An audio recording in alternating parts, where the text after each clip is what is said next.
Guys, ito pala Dangwao. Magba-Valentine's Day kasi. Nakalimutan humingi ng tawad kahit wala kayong kasalanan. No? Humingi pa rin kayo ng tawad. Malaki kasi ng patong dyan kasi nga dahil Valentine's. So guys, grabe. May bago silang item dito. Ako, sabi ko, yung Giorno mo parang kakaiba headlight. AES din, so... Sa ngayon kasi AES eh. Ay, sangas. Magkano yung ganito dati? Ano namin doon, nasa 7.4. 7.4 ang benta nito. Kasama, unang tanong sa akin kagad ni Kuya, kung pinang long ride ko daw ba si Blanca, ano nangyari Kuya? Titignan mo, kala mo dumi, pero punasan natin siya. Ang protection siya, try ko nga sa ibang parts pa ng motor, natutuwa ko eh. Tignan natin yung langis natin after 3,000 kilometers sa Shell long ride. As per mechanic, para saan daw ba ang pagpaparegroup? So, ang pagpaparegroup is natin, tama na raw talaga yung sa ano natin, ball race. 50 kilometer.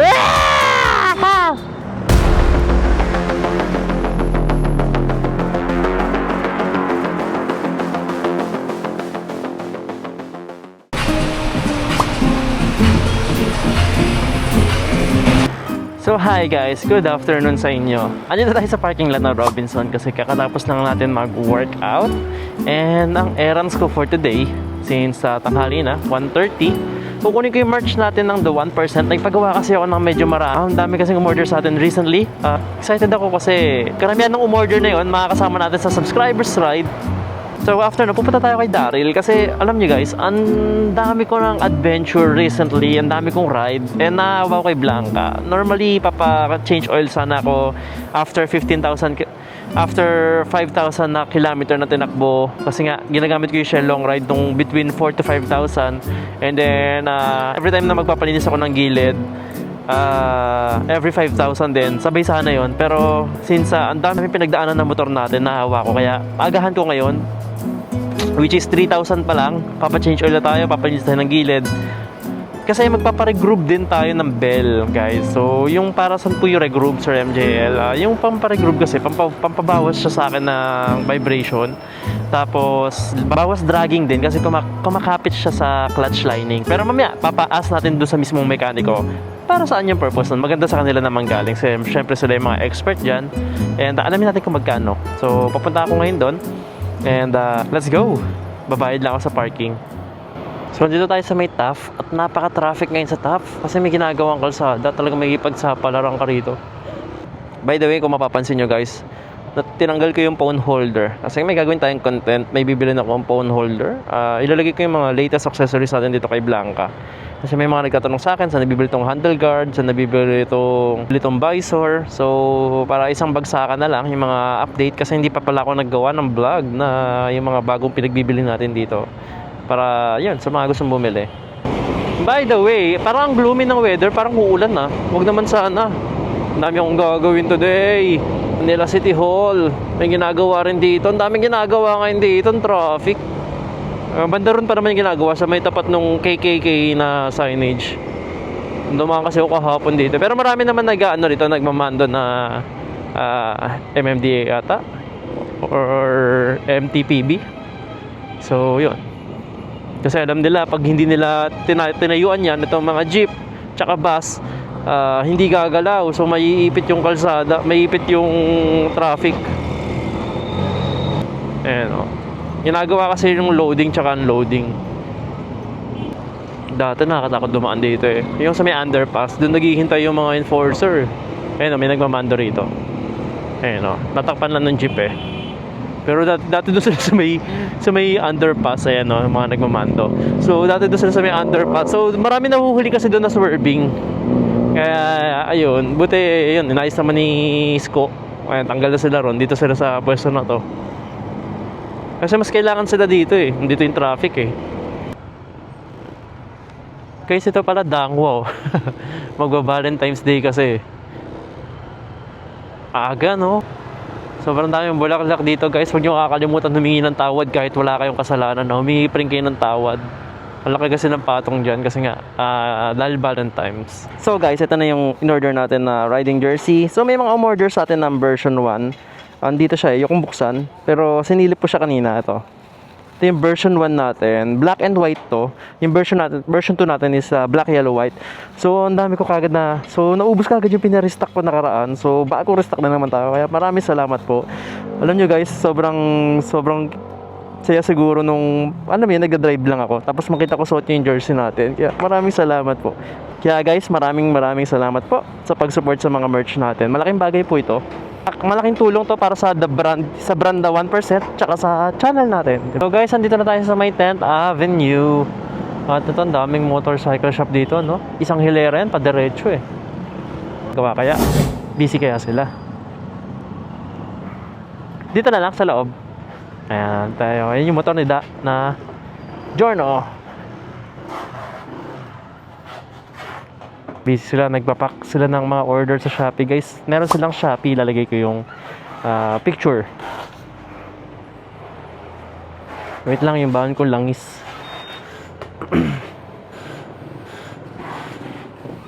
Sana hindi natapon. So guys, sabi sa akin ni Da, may pumunta raw dito na subscribers natin na nakakasama natin sa subscribers ride. Pero wala nag-message sa akin, so pumunta siya rito, nagpapalit siya ng RCB. Anong RCB yun?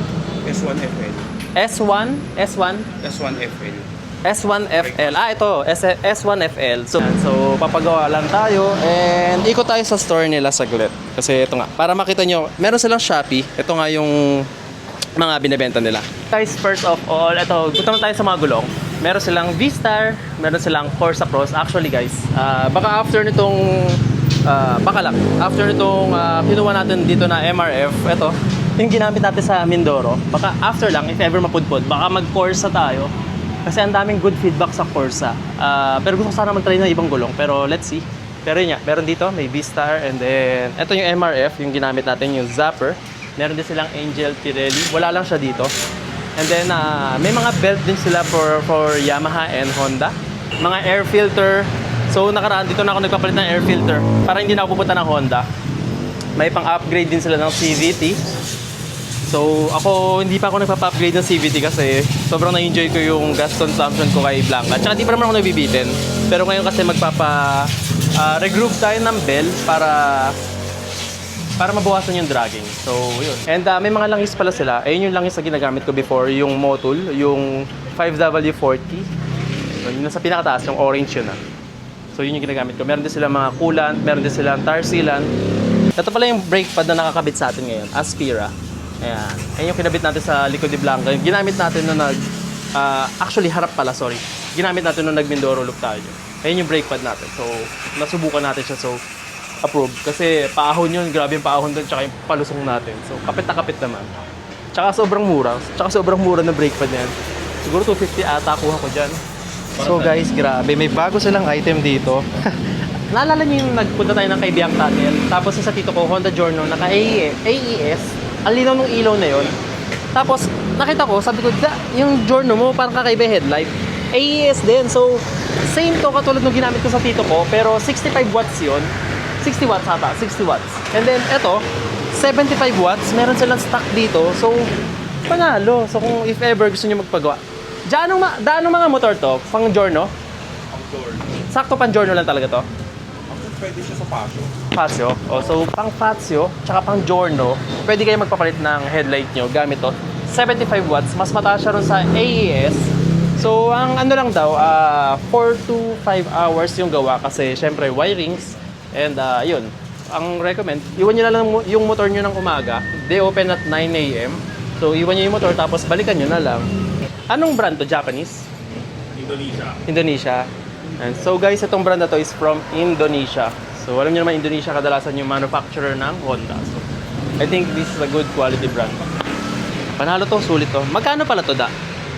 Ang package dyan is 6.5. So guys, ang package nito is 6.5. Tapos, Bale, yung inclusion nun is yung ilaw, tapos yung parang, ano yun, yung tricolor, di ba? tricolor din to. Tapos mga switch, wiring, harness. 6.5 package na yun. Pag 60 watts, tricolor. Pero pagka puti lang, 75 watts. 75 watts. Mas malakas buga, pero isang kulay lang. Yung 75 yung puti. Ah. So yung puti yung mas malakas, 75 watts. The rest is 60 watts yung tricolor. So, Yun. 6.5. Paano yung isang hindi package na sabi nyo? Ito lang mismo? Bali, kasama niya yung installation tsaka yung mga pyesa kailangan kapitan doon sa... Sa 6.5. Pag hindi install, bibili lang ng ganito, magkano? Wala eh. As set na talaga siya. So, yun yan guys. Share ko lang. As set na siya. Pag kailangan bumili kayo dito, ipapakabit nyo rin sa kanila. So, 6.5, it's not bad. Nakita nyo naman yung liwanag doon. Hindi nyo na kailangan ng MDL. Mas magiging malinis yung motor nyo pag nagkabit kayo ng ganito. So, wala kasi tayong Giorno kaya di ako makapagpagkabit ng ganito. Bawal sa EDB to, no? Actually, may gumagawa Technically niya. pwede. Pero... Pwede siya? More on Giorno kasi Oo. Mm. Pero alam ko pwede. So pwede pala. Ano yun? Dalawang ganyan kukunin mo para magkabilaan sila? Oo. So dalawang ganito pala kukunin mo pag EDB 160 ka. Mas complicated nga lang ikabit yun. Mas complicated nga lang ikabit yun. So guys, may i-explain lang sa inyo si Aisel about sa ilaw. So ito yung package namin for Giorno. Bale, ito yung mga inclusion, itong switch para sa headlight, additional. Tapos meron na rin kami passing eh. Ito lang kasi personal kaya wala kami passing eh. Tapos ito hazard switch. Yan. Bale ang package included ang park light na dual contact, LED.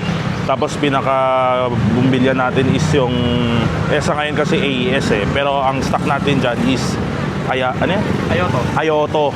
So, etong version is meron siyang puti, tapos change color dilaw, tapos pinakabuga na. Kaso umaga kasi kaya di kita eh. Pero pag sa gabi, maliwanag yan.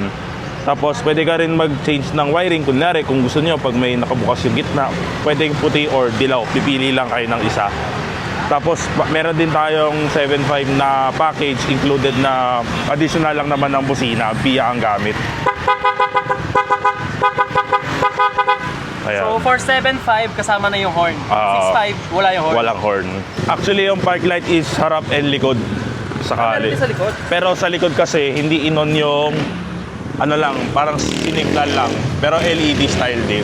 Kumbaga, kumbaga kasama rin sa package. Tapos pag if ever mag-order kayo, contact nyo lang kami 1 day before para ayun.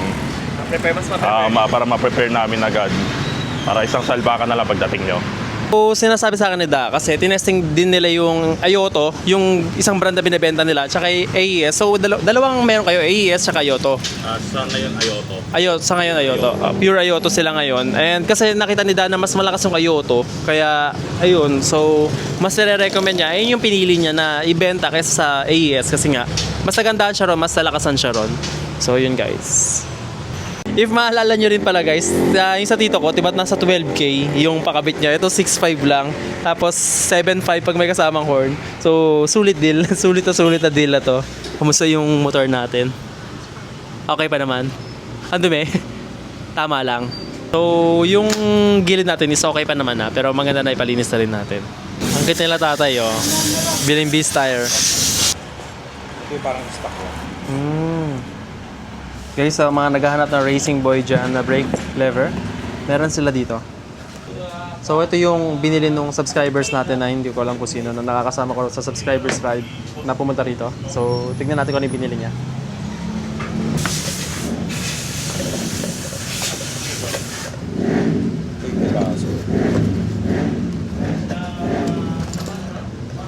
Nice, angas. Magkano yung ganito, Da? Ang namin dyan, nasa 7.4. 7.4 ang benta nito.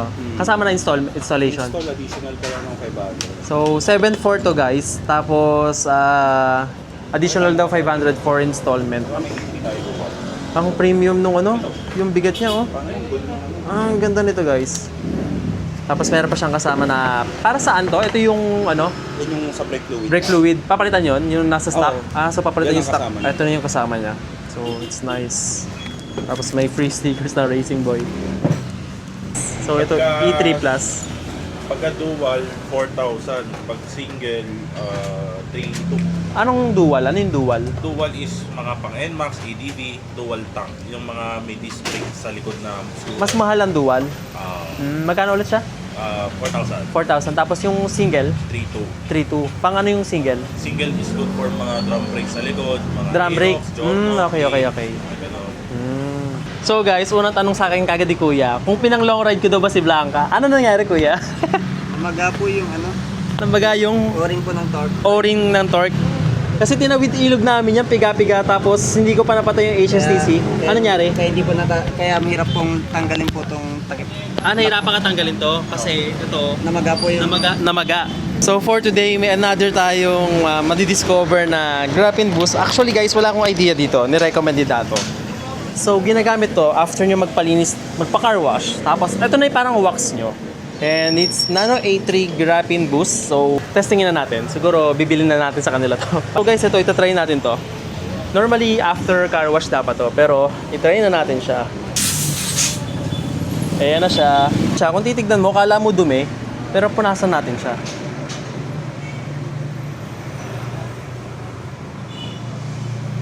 Nice. Okay. So, pang ano to, matte tsaka glossy. Pero nagpapakinang ba siya? Hindi. Pero papakinang din siya. Okay. So, ayan, sabi ko lang. So guys, ito pampakinang to. Hindi lang to dulas ng tubig pag umuulan para hindi mawala yung ano nyo. Parang protection siya. And tawag ito? Pampakinang din siya. Pero sa mat, syempre, hindi kikinang yung mat nyo rito. Pero, ayun. I-try ko nga sa ibang parts pa ng motor. Tutuwa ko eh.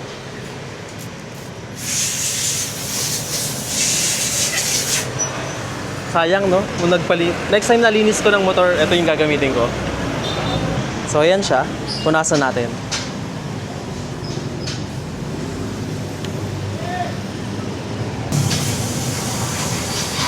Nice. Tsaka ang bango niya. ang bango niya. Amoy yan, no? Amoy candy yung amoy niya. Tuwa ako sa amoy eh. Yan. So, yung link nito ilalagay ko sa baba. Ito siya, Nano A3 Graphene Boost Plus. So, tsaka ang ganda ng lalagyanan niya, ang ganda ng pang spray niya. 500 ml, napakadami to. Siguro ilang beses ko magagamit to. So guys, share ko lang pala. Ito pala yung bago nating merch na keyless for 150 pesos. Tapos kumuha sila Daryl ng dalawa. And mag-iiwan ako ng isa. So kung sino man makapunta sa shop, pag na-upload ko na itong video na to, nag-iwan po ako ng isa. I-claim nyo na lang po dito. Sa 10th Ave, sa may Shotty Motorcycle Parts and Accessories. Ayan, yung ating bagong merch. So guys, dito naman tayo sa part ng change oil. Tignan natin yung langis natin after 3,000 kilometers sa Shell Long Ride. Ayan siya. Sorry kuya, nakaharang ako.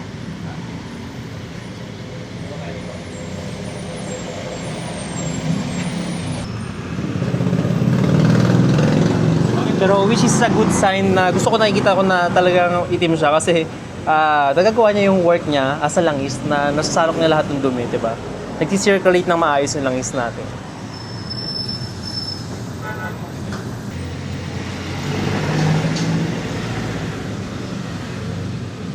So yan yung kulay ng langis natin.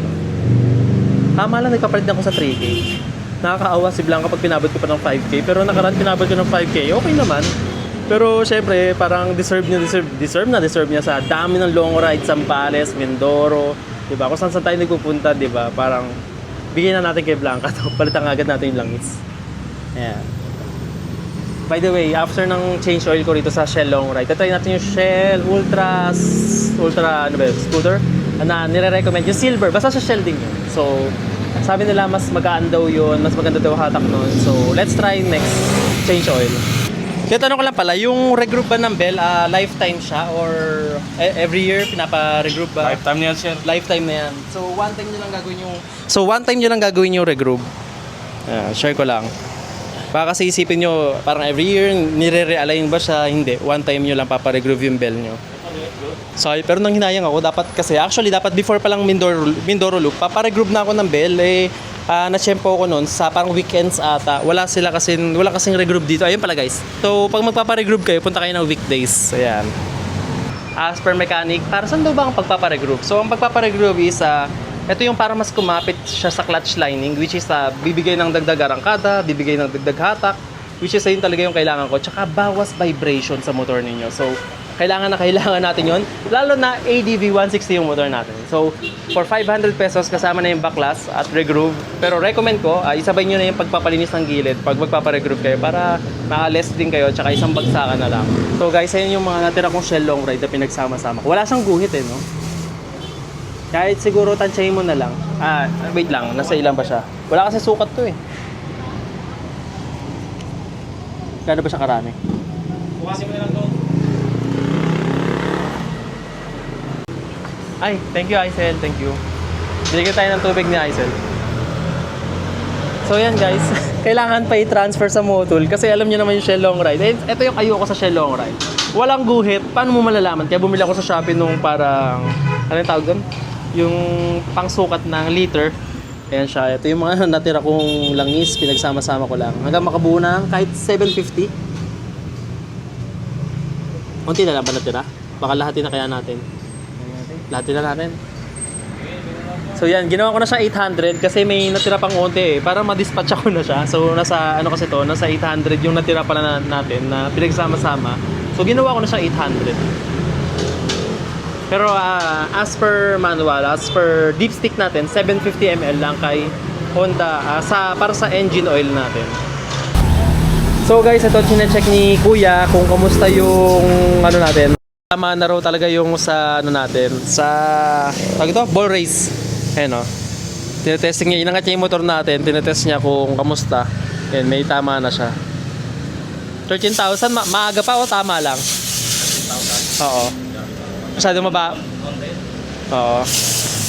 Actually nga sabi ko kanina sa vlog na maski sa Honda Airblade ko, sobrang bata pa, nakaramdam na kagad ako eh. Sa Honda, ganun no?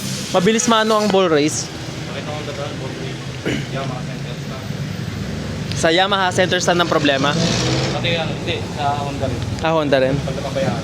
Parang nangyayari sa center stand pag napabayaan? Tumitigas? So, paano anong retoke doon? Paano gagawin doon? Papalitan? Lilinisan yung center stand. Okay. So, yun. So, in the future, siguro mga ilang libong tinakbo, baka magpalitan tayo ng ball race. Pero sa repack kasi sa shock natin, okay pa naman daw yung harap. So, malamang sa malamang ball race muna tayo. So, maganda na check din nila. Actually, yung ball race na ipapalit ko, hindi na kukuha sa Honda. Yung ball race na kinabit nila. Anong brand ng ball race nyo? Yung kinabit sa akin dati. Ayan yun eh, no? Dynotech. Ayan, Dynotech. Ito yung papakabit ko kasi gamit ko sa PCX ngayon to. Sobrang solid yung PCX. Ayan guys, pag nagpapalit kayo ng ball race, meron sila dito, Dynotech. Ayan, so dito na lang ako ulit magpapalit ng ano. Ito rin yung same brand na gagamitin natin pag nagpapalit tayo ng ball race. Siguro after ilang libong tinakbo, papalit tayo. Iba-vlog din natin yun. Ewan ko kung may alam kayong shop, pero isa na to sa pinakamurang shop na alam ko pa nagpapalinis ng panggilid. Sa 300 pesos kasama na yung panlinis rito sa gilid. And bukod doon kasi quality talaga yung paggawa nila rito. Kaya nga ito, pag nagpa-regroup kayo ng bell, 350 siya. Pero pag isasabay nyo, pag hindi kasama yung linis sa gilid, pag magpapa-regroup kayo ng bell, nasa 550 siya kasi babaklasin, kasama yung labor doon, tapos ikakabit. Pero, kung magpapalinis kayo ng gilid, nasa 300 pesos siya. Tapos, magpapa-regroup kayo ng bell, 350 na lang. So, bale 650 lalabas kasi kasama na sa linis ng gilid. Tapos, kasama na sa regroup ng bell yung babayaran ninyo. So, sobrang good deal yon. So, ito guys, napalinis natin yung gilid ni Blanca from 13,000 to 15 yung tinakbo niya. Tapos, ayan, isusulat ko rin pala mamaya sa phone ko to kung kailan ako nagpalinis ng gilid at kailan tayo nagpalit ng langis. Normally, 14 to 15,000 pa dapat ako magpapa-change oil. Pero nagpa-change oil tayo ng 13,000. So, ito na. Bigay natin ang mapakinggan natin. Uy, grabe. Nabawasan yung vibration. Tsaka, ewan ko kung mapapakinggan nyo. Mas tumahimik siya sa akin. So, pigayin na natin para malaman na natin. So, pasalamat na tayo. Aisel, thank you! Thank you kay Aisel tsaka kay Da sa Shorty Motorcycle Parts and Accessories. Sobrang good deal talaga. Laging magaan yung loob ko pag dito ako thank you kaya. Well, thank you. Ayan guys, dito nyo po siyang matatagpuan. Ayan, Shorty Motorcycle Parts and Accessories. Madali lang siya matagpuan kasi pinakakanto siya ng Nadurata. 10th Ave to, dire-diretso to. Palatandaan, andun yung SEC main branch, yung bilihan ng mga helmet. So bago kayo makarating doon from the LRT, madadaanan nyo to. Nasa kabilang side nga lang siya. So ito na, piga. Uy, ramdam ko yun, no joke to. Wait lang, nabibitin ako.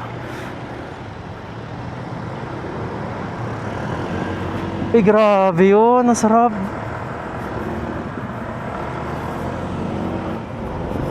Sarap nun, sir. Sarap. Ready na ako again for another long ride. Thank you ulit, Shoti Motorcycle Parts and Accessories. Pero seryoso ko, guys. 300 pesos. Check nyo sa inyo kung magkano sa inyo. Kasi may alam ako pinag-change kasi may alam ako pinagpapalinisan ng gilid. Malapit sa amin nasa 500 or 550. So, alam niyo yun. Tapos hindi pa minsan kasama yung panlinis ng gilid. Dito 300 kasama na yung Kobe na pampalinis ng CVT. Tsaka hindi lang naman kasi yun yung maayos na gawa. Yun yung habol natin. Ayun guys, sa mga pupunta rin pala sa shop nila Daryl, sa mga pupunta rito sa pinagpagawaan natin sa Shoti Motorcycle Parts and Accessories, huwag niyong kakalimutan humingi ng sticker natin para makakuha kayo ng discount. Joke lang, kahit hindi kayo kumuha ng sticker, sabihin nyo lang na napanood nyo sa vlog natin, makakuha kayo palagi ng discount sa shop nila. Kaya isa sa mga gusto ko ron kasi inaalagaan din nila yung mga subscriber ko. Kaya sobrang talagang alam mo yun, pinopromote ko talaga yung shop nila. Mura, maasikaso, professional yung gawa, professional yung trabaho. Hindi yung minadali, hindi yung bara-bara.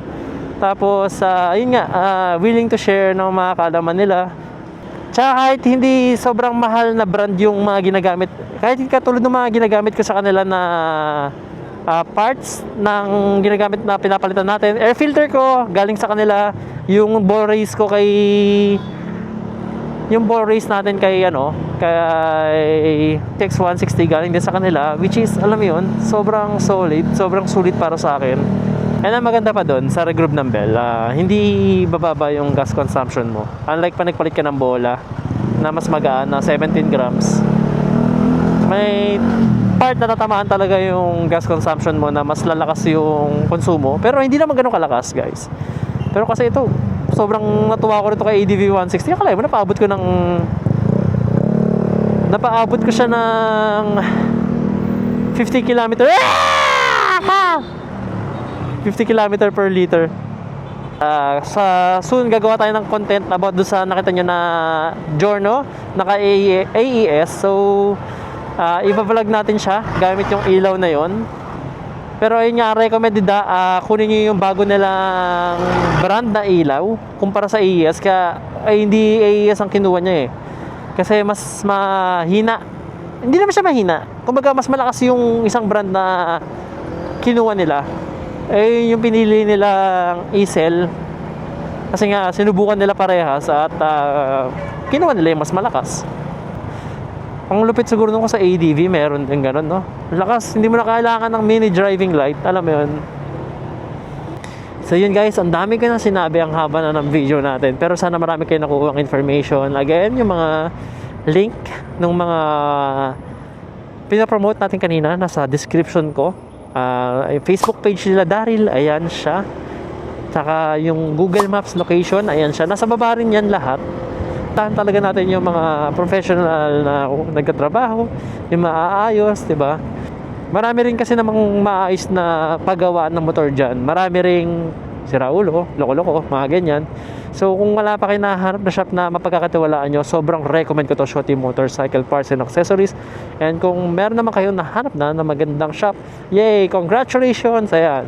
Pero kasi kung nag-aanangan kayo, andun yung feeling na alam nyo, pinaayos nyo yung motor nyo, tapos parang hindi kayo kumpante sa kinalabasan or hindi kayo nasatisfy or sobrang taga maningil, sobrang recommended ko tong shop nila Daryl. Ay guys, may undock sa ata rito, bibili na ako. It's 4 PM pala, by the way, Friday dito sa Valenzuela, at expect nyo traffic yun mamaya. Marami na naman mag-uwian. Masarap yung chicken nila rito Nagtitrending yung manok nila rito, malaki tapos masarap. Yung fried chicken hindi yung inihaw. Ayan siya guys. Kaso ang lit naman sa branch na to. Ito spicy and legs. Parang lit dito. Parang ayoko malit yun sa branch na to. So di ako kuha. Pero kasi natikman ko na rin kasi yan. Tapos malaki yung manok. Pero sorry, nalilitan ako sa branch. Nalilitan ako sa branch na to. So iba tayo. Anyway guys, so walang pakita yung manok sana Anyway, dito na po natin tatapusin ang ating video. Dito na po tayo magtatapos. And guys, maraming salamat sa pagsama sa video na to. If may mga katanungan kayo, please do comment down below. I'm really happy to help para sa inyo. And see you guys for the next content. Bye-bye. Mag-Jollibee na lang ako. So yun guys, bye-bye.